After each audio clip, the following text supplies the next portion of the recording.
ভাগার, ময়লার ভাগার দেখেন, রাস্তার উপরে ময়লার ভাগার, বর্জ্য ব্যবস্থাপনা করা যাচ্ছে না।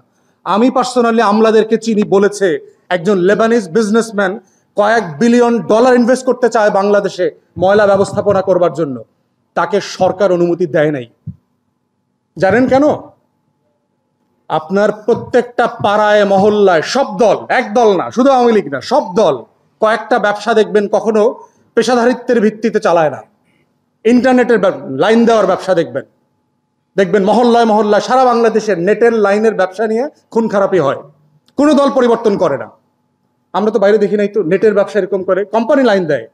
ময়লা আবর্জনার ব্যবস্থাপনা নিয়ে দেখবেন দুই দল, বড় দল, কেউ একমত হয় না এটাকে পেশাদারিত্বের ভিত্তিতে অ্যাড্রেস করবার জন্য। হকার, প্রত্যেকটা শহর, প্রত্যেকটা উপজেলা, সাবারবান দেখবেন যে স্ট্রিট হকারদের থেকে আমরা মুক্ত করতে পারছি না। দেশের ফর্মাল ইকোনমিতে তার কন্ট্রিবিউশন নাই, কিন্তু রাষ্ট্রের দায়িত্ব আছে এই লক্ষ লক্ষ হকারদেরকে পুনর্বাসন করবার।